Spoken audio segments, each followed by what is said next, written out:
देखिए, मैंने जो फैसला दिया अभी हाल में, आप लोगों ने शायद पढ़ा होगा, हिंदू अखबार में तो ज़्यादा डिटेल में छपा था और भी अखबारों में छपा।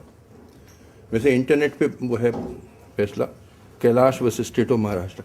उसमें ब्रॉडली ये थीसिस रखी है मैंने और मेरी सिस्टर जज जस्टिस ज्ञान सुधा मिश्रा ने, ये this is a country of immigrants.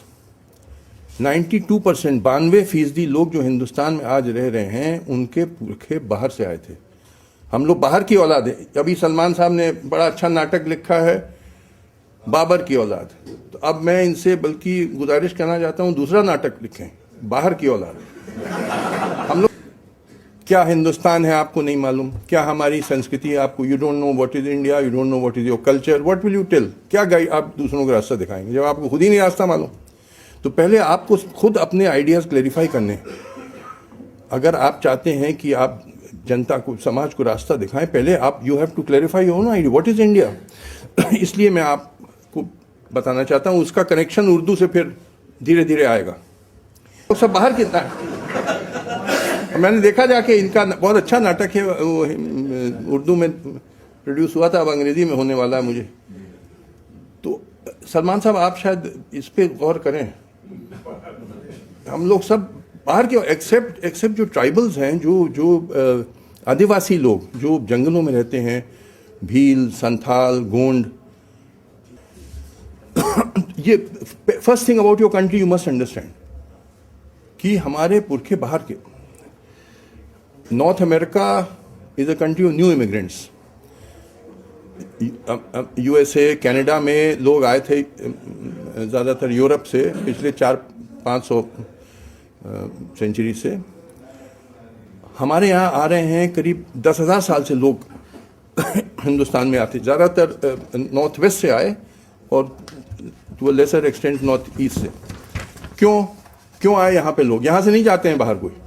देखिए, there is a reason for it कि लोग जो माइग्रेट करते हैं, they migrate from uncomfortable areas to comfortable areas. बड़ी सीधी सी चीज़ है, हर आदमी आराम चाहता है। तो इंडस्ट्रियल रेवोल्यूशन जो वेस्टर्न यूरोप में 18th सेंचुरी में हुआ, उसके पहले सब जगह एग्रीकल्चरल सोसाइटीज होती थी। तो खेती बाड़ी के लिए क्या चाहिए आपको, चाहिए लेवल लैंड, समतल ज़मीन, फर्टाइल सॉइल, उपजाऊ ज़मीन, पानी, खेती के लिए पानी चाहिए। ये सब बहुतायत में था भारत में, एबंडेंस। यानी आप रावलपिंडी से बांग्लादेश चले जाइए और कन्याकुमारी तक चले जाइए, sub level land, fertile soil, plenty of water for irrigation. आप बीज छिड़किए, भरभरा के फसल होगी। तो बड़ा आराम, इट वॉज अ पैराडाइज ये हमारा देश एग्रीकल्चर के लिए। तो सब लोग आते गए। क्यों?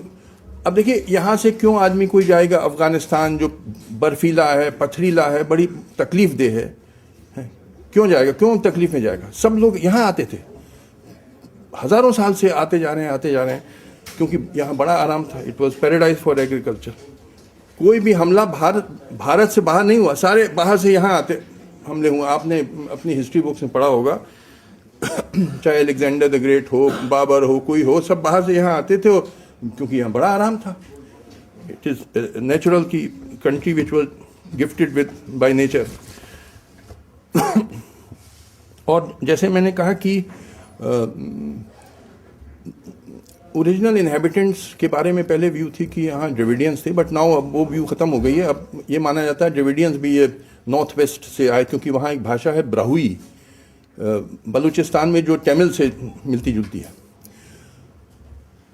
ओरिजिनल इनहेबिटेंट्स हैं ये जो आदिवासी हैं, 7-8% हैं जो पहाड़ों, जंगलों में और पहाड़ों में रहते हैं। बाकी हम सब के पुरखे बाहर से आए थे, और इसी वजह से इतनी डाइवर्सिटी है, इतनी भिन्नता, इतने मज़हब, इतनी जातियाँ, इतने भाषाएं, इतने एथनिक ग्रुप्स, इतने कल्चर्स। कोई नाटा है, कोई गोरा है, कोई काला है, कोई भूरा है, कोई किसी के कॉकेशियन फीचर्स हैं, किसी के मंगोलॉइड, नॉर्थ ईस्ट में जाइए मंगोलॉइड फीचर्स हैं, किसी के नेग्रोइड फीचर्स।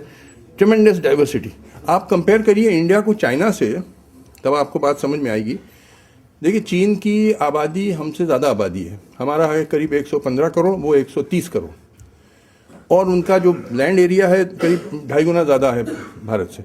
मगर there broad homogeneity in China, सब चाइनीज़ के मोंगलॉइड फेसेस हैं, रिटन स्क्रिप्ट एक ही है जिसको कहते हैं मैंडरिन चाइनीज़, हालांकि स्पोकन डायलेक्ट्स फ़र्क है, कैंटनीज़ अलग है, पिकिनीज़ अलग, बट रिटन लैंग्वेज एक ही है, स्क्रिप्ट मैंडरिन चाइनीज।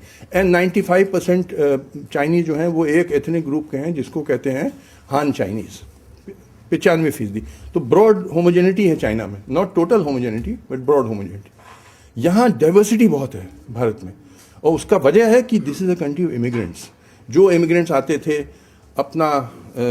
अपनी संस्कृति, अपना मज़हब, अपने भाषा, अपना कल्चर लेके आते थे, तो इसीलिए यहाँ पे बेसिक फीचर जो है भारत का वो it is the diversity of this country. और हम लोग 92% लोग, हम लोग सब जो बैठे हैं हमारे पुरखे बाहर के हैं।